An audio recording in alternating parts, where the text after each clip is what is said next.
नमो भगवते वासुदेवाय। श्री आषाढ़ महात्म कथा 22वां अध्याय। सूर्य बोले, हे शौनकादिक ऋषियों, संतोष का अमूल्य उपदेश पाकर सुमेध का हृदय पहले से अधिक निर्मल हो गया।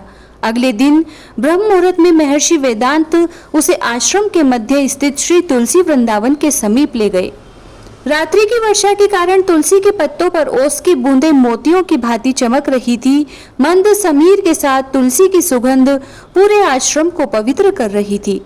महर्षि ने श्रद्धा पूर्वक तुलसी को प्रणाम किया और बोले, वत्स सुमेध, यह केवल एक पौधा नहीं, भगवान श्री हरि की अति प्रिय श्री तुलसी देवी है। जहाँ इनका सम्मान होता है, वहाँ भगवान की कृपा सहज ही प्रकट होती है। तब सुमेध ने विनम्र होकर पूछा, गुरुदेव, क्या केवल तुलसी को जल अर्पित करने से ही पुण्य मिलता है? महर्षि मुस्कुराए और बोले, वत्स, केवल जल अर्पित करने से नहीं, श्रद्धा अर्पित करने से पुण्य मिलता है। जल तो माध्यम है, भक्ति ही वास्तविक अर्पण है। इतना कहकर उन्होंने एक प्राचीन प्रसंग सुनाया। बहुत समय पहले आनंदपुर नामक ग्राम में माधव नाम का एक निर्धन ब्राह्मण रहता था। उसके पास धन नहीं था, किंतु उसके आंगन में एक सुंदर तुलसी वृंदावन था। प्रतिदिन वह प्रातः स्नान करके तुलसी को जल अर्पित करता, दीप जलाता और भगवान श्री हरि का नाम जपता। एक वर्ष आषाढ़ मास में भयंकर अकाल पड़ा। लोगों ने तुलसी की सेवा भी छोड़ दी, क्योंकि वे अपनी आजीविका की चिंता में डूब गए थे। किंतु माधव ने कहा, यदि मैं विपत्ति में भी भगवान का स्मरण छोड़ दूं, तो समृद्धि के समय की भक्ति कैसी? वह प्रतिदिन तुलसी के पास बैठकर केवल एक मंत्र का जप करता, ओम नमो भगवते वासुदेवाय, ओम नमो भगवते वासुदेवाय।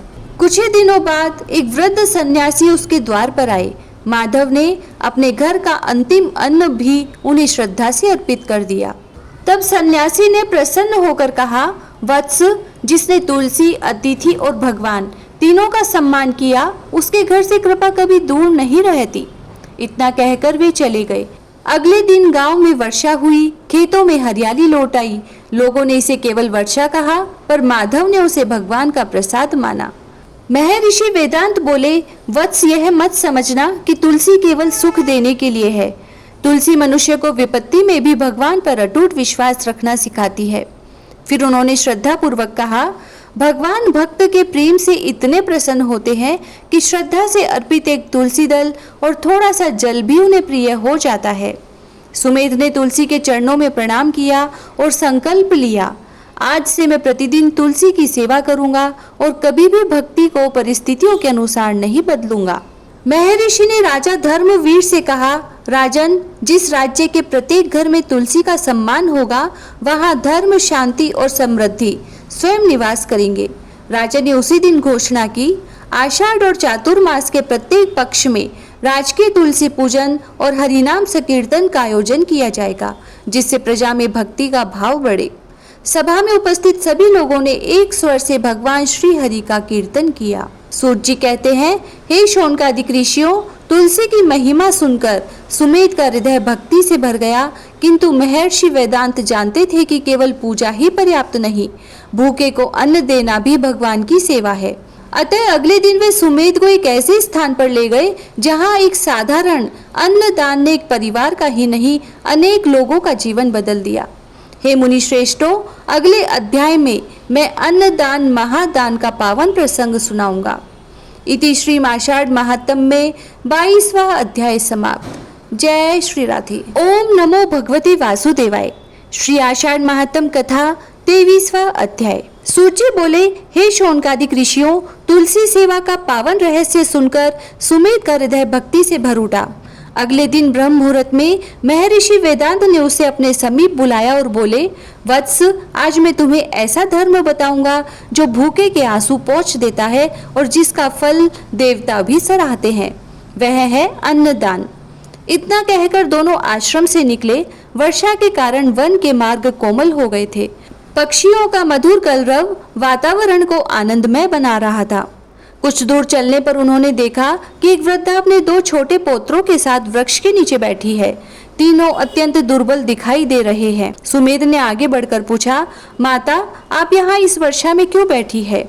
वृद्धा ने नम्र स्वर में उत्तर दिया, वत्स, हमारा गांव बाढ़ में उजड़ गया। कई दिनों से भरपेट अन्न नहीं मिला, भगवान की इच्छा मानकर यहीं विश्राम कर रहे हैं। सुमेध का हृदय द्रवित हो उठा।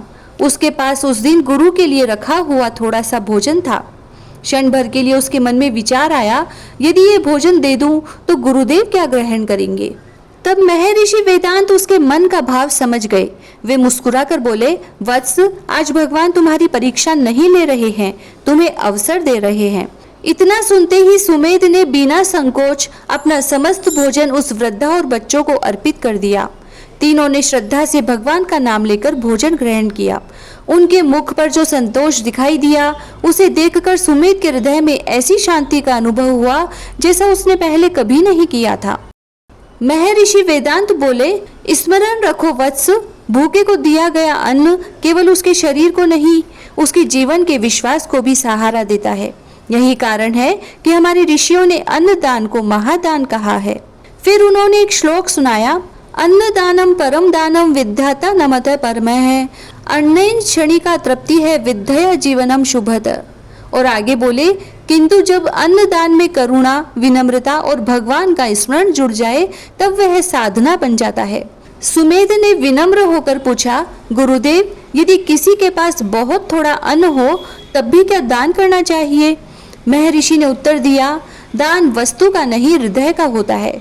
आधी रोटी प्रेम से देना 100 स्वर्ण मुद्राएं अहंकार से देने से श्रेष्ठ है।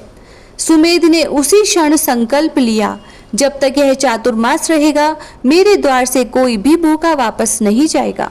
महर्षि की वाणी सुनकर राजा धर्मवीर अत्यंत भावुक हो उठे। उन्होंने घोषणा की, आज से धर्मपुरी में भी चातुर्मास के प्रत्येक दिन अन्न क्षेत्र चलाया जाएगा। जो भी भूखा आएगा उसे भगवान का अतिथि मानकर भोजन कराया जाएगा।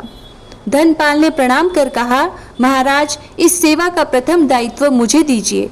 तब महर्षि ने प्रसन्न होकर कहा, राजन, जहाँ अन्नदान होता है वहाँ भगवान श्री हरि की कृपा बिना बुलाए ही पहुँच जाती है। सभा में उपस्थित सभी जनों ने एक स्वर से कहा, अन्नदाता सुखी भव। सूची कहते हैं, हे शौनकादिक ऋषियों, अन्नदान का पावन संकल्प लेकर सुमेध आश्रम लौट आया। उसी रात्रि प्रचंड वर्षा हुई। प्रातःकाल जब वह नदी तट की ओर गया तो उसे एक घायल गौ माता की करुण पुकार सुनाई दी। महर्षि वेदांत ने कहा, वत्स, आज भगवान तुम्हें बताएंगे कि केवल मनुष्यों की ही नहीं, समस्त प्राणियों की सेवा भी धर्म है। अगले अध्याय में सुनिए गौ सेवा और जीव दया का अप्रतिम महात्म्य। इति श्री आषाढ़ महात्म्य में 23वां अध्याय समाप्त हुआ। जय श्री राधे।